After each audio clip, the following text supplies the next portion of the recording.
If you're taking the LSAT in January or beyond, you're going to want to change up your prep. The reports are in. LSAT is increasing the number of formal logic questions on the test. Today, I'll walk you through what this means for your prep if you're taking the LSAT in January or beyond. For those who don't know me, my name is Steve Schwartz. I've been teaching the LSAT since 2005, and I personally increased my own LSAT score from a 152 to a 175. Now, over the past year or so, there have been a lot of reports from test takers, increasing reports, that LSAT is including more questions involving formal logic, numbers and percentages, absolute versus relative values, conditional reasoning on the test. Some of these questions are on the actual scored portions of the exam. Many more of them are on the unscored extra experimental section, indicating that LSAT will include these questions on future scored sections. Now, to be clear, this is not some radical new question type. This is nothing crazy. These are within the normal range of types of questions, but there are more of them than there were in the past, and they are on the more difficult side. They are more logic games style questions with lots of concrete diagrammable statements, oftentimes more complex than your average LSAT question. Diagramming is oftentimes helpful for these questions, even if it is not absolutely necessary. The benefit, of course, is that when you are diagramming, it makes the answer more objective and clear. To be frank, I recommend diagramming very few questions on the LSAT, but these are one of the cases where it might be worthwhile. Formal logic most often comes up in inference questions such as must be true, most strongly supported, cannot be true, and must be false. It can also show up in sufficient assumption questions and parallel questions as well.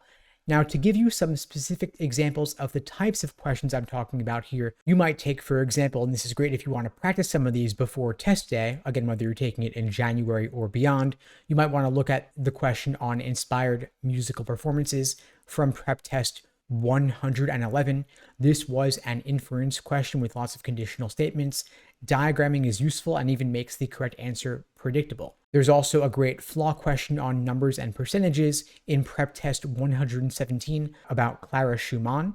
There's a great parallel question from prep test 124 about April rainfall. And there's a question on a sufficient assumption question from prep test 130 about handmade wigs.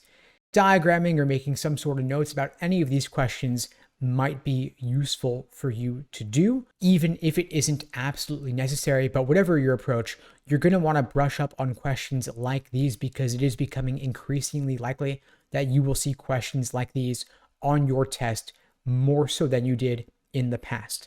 Now, of course, the fact that these 4 questions showed up on 4 different exams, and there are countless other examples I could share with you.